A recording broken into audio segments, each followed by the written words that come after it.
talk to him. More from Jess and Nick later. What a rotter. I'm absolutely thrilled to be joined by the Foreign Secretary, who's not playing by the rules. Great. Anyway, lovely to see you. Nicholas Soames, your esteemed colleague, says that what you've announced, or what the Prime Minister has announced on social care, is the beginning of a process of sorting out. Do you think that's right, or is this... Because it doesn't sound as though he's terribly happy with the policy. No, I think what Sir Nicholas said was absolutely right, which is this is necessary. We face another 2 million people over the age of 75 in the next 10 years.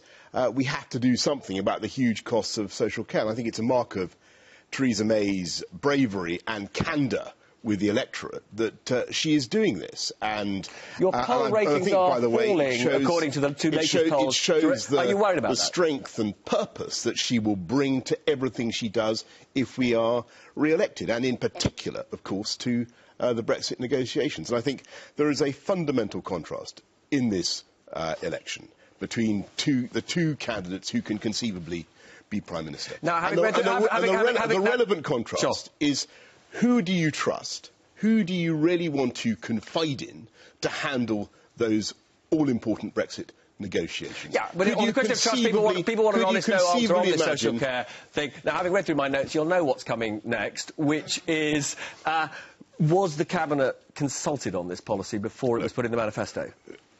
I think this is the right policy. No, you're not answering. And I'm supporting... Plainly, you weren't asked your opinion on it. There's all sorts of consultations about the manifesto in advance. You wouldn't expect me to go into detail. But we need to do something. We might expect it. No, you certainly wouldn't. But we need to do something to tackle the cost of social care. And the crucial thing that, as Nicholas said, people are going to be able to whatever happens, people are going to be able to live in their own home. They'll have that anxiety taken away. They'll be able to live in their own home, and they will be able to pass on a minimum of £100,000 to their kids. Now, this is a policy. Sure. This is a policy that has been supported across the spectrum. I saw Polly Toynbee, my old friend Polly Toynbee, saying she thought it was the right way forward. It was brave and right and a progressive thing to do. And I really think that the way that Theresa May has handled this is a mark of her character and of her resolve and the determination that she brings to government. Can I ask and that is exactly, just to get back to my central point, that is exactly what we need now. We are at a critical phase in the history of this country. We have to get Brexit right. I think it's a fantastic opportunity for Britain, as I've argued with you before, Robert, but it has to be done right. And I am genuinely alarmed by the idea that it could be handled in just 11 days after the election by Jeremy Corbyn. This is a guy who doesn't know... Boris, but we are going to come back to Brexit, so don't have any anxiety about that. But we need, because this is the most controversial and the most eye-catching policy in the manifesto. I've just got to ask you another couple of questions about it. One is this point, which is raised a lot with me, that it is unfair that you have to pay... but what could turn out to be a vast amount of your own savings if you suffer from dementia, but if you have some other kind of illness like cancer, the state picks up the bill. Do you recognise why people feel that's Robert, unfair? I do understand people's reservations and people's the questions that people are asking about some of the detail of this. But the broad thrust is right. And as Prime Minister said, there will be a consultation on getting it right. But the broad thrust has got to be brave, to be resolute, and to take on the problem. And I think most people will think it reasonable that we've quadrupled the amount that you can pass on to your kids from about £23,000 to £100,000, and nobody will face the terror of being forced to sell their home while they're alive. And I think that is a very important step forward. Just finally, before we move off this subject, this issue of whether the Prime Minister, indeed the Tory party, is, in a sense, devaluing everything that older people have done in their lives by, ending the triple lock, absolutely not, means testing. You're talking to the man. You're talking to the man who not only who extended free travel in London to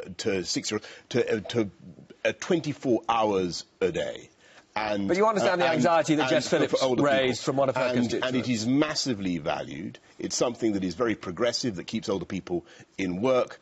We support it completely. What we're trying to do is to address what I think everybody, all serious demographers acknowledge, will be a massive problem of the costs of social care in the long term. Trying to deal with a long-term problem in a way that is equitable, allows people to pass on a very substantial sum still to their kids, and takes away the fear of having your home sold. And now on the other big issue, I think, for many people of the campaign, which is immigration, are you very disappointed that you lost the argument with the Prime Minister on abandoning that tens of thousands target? Let's be absolutely clear about immigration, Robert. As I say, there are two candidates at this election. One of them, Jeremy Corbyn, is in favour of higher immigration and complete free movement, he said in January.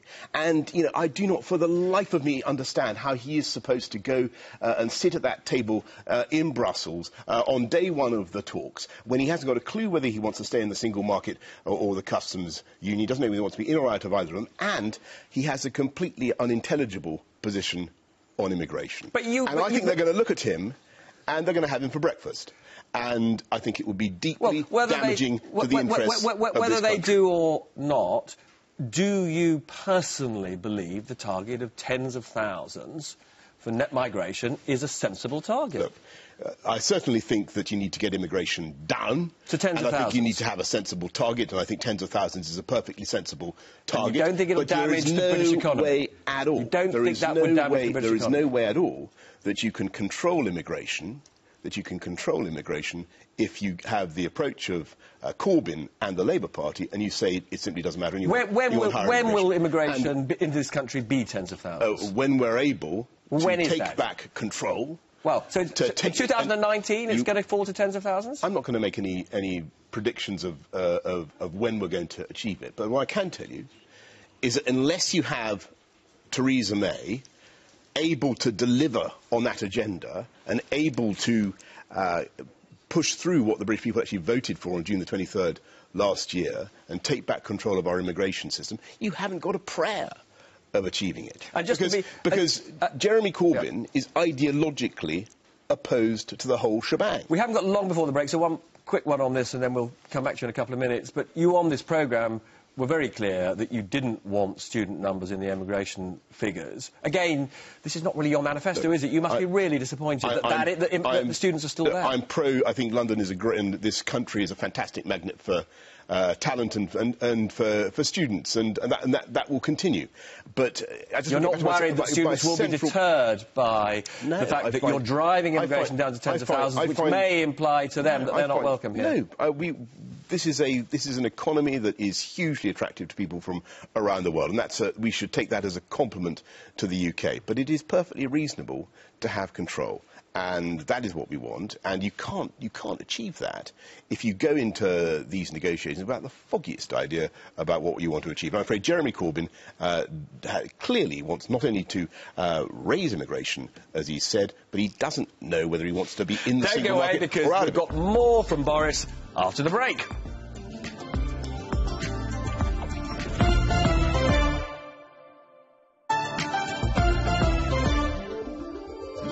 Welcome back to Peston on Sunday. I'm delighted, I'm slightly surprised, the Foreign Secretary is still here. Anushka. Thanks, Robert. Well, as you can imagine, we are getting lots of reaction on Twitter to Boris Johnson's interview. Let me show you what Rob Hutton from Bloomberg has said about it. Johnson is the Tories' living dead cat. A dead cat is something you throw on the table at election times to distract people. Rob continues, if their poll lead falls anymore, they'll stick him on another zip wire for the rest of the campaign. Please bring it on. And let's see what we've got here from Norman Smith at the BBC. He points out that the Foreign Secretary has said social care policy is supported across the spectrum. Starter for 10. Can you name a charity or pensioner group who back it? We will come back to that. But first, being Foreign Secretary means building foreign relationships, and few are more important than our relationship with the US, which may explain why our guest has changed his mind on Donald Trump. He once said he was clearly out of his mind. He now thinks he has an exciting agenda for change. But Can Boris Johnson be trumped out? Let's see, using our very own Trumpometer. This measures the president's emotions via his tweets. So starting on the lower ground floors here, he is calling the former FBI Director James Comey. He's saying he'll be replaced by someone who will do a far better job. Let's say that is Donald Trump positively calm. Up we go, and we get him quite peeved, trolling Iran on Twitter, saying they don't appreciate how kind President Obama was to them, not me. And up to the gold-plated penthouse, Donald Trump thinks allegations against him amount to the single greatest witch hunt of a politician in American history. So, Foreign Secretary, where would you be stepping off the lift? So, I'm delighted that Boris, as I say, is still with me. Single greatest witch hunt of a politician in American history? Donald Trump has his own approach, doesn't he? And he's bringing something new to... I don't think anybody expected a President of the United States to have, to keep tweeting in the way that he is, but I think a lot of people find it quite refreshing, quite interesting, because these are the round, unvarnished, unpasteurised, unhomogenised views of Donald Trump, and I think it's rather... I'm not allowed to do it. I'd love to keep tweeting the whole time. Lot of talk in America that he will be impeached. Have you sort of looked at the protocol of how we behave in those circumstances when the impeachment process is going on? I mean, who would our loyalty be to it? Would it be to the president? Would it be to the legislature?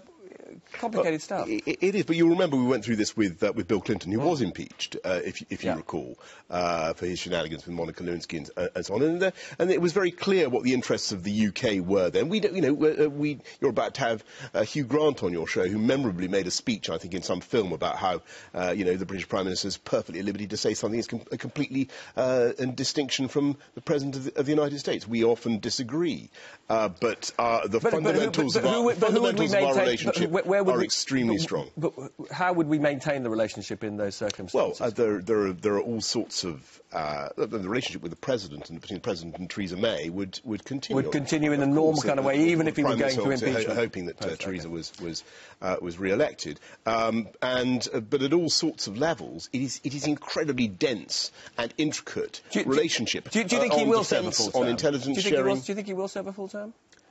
Look, that's really for the American people and the American system. But I think my strong impression is that there's all sorts of plaster falling off the ceiling as a result of the style of his government.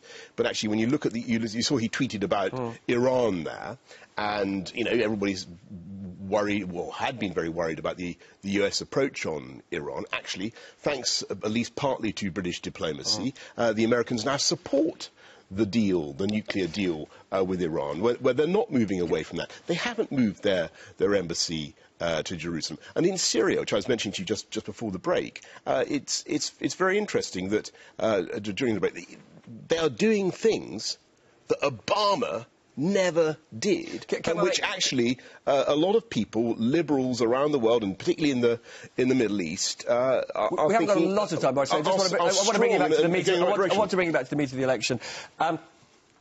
Andrew Roberts today attacks the Tory manifesto for betraying the values of Baldwin, Churchill, all the great...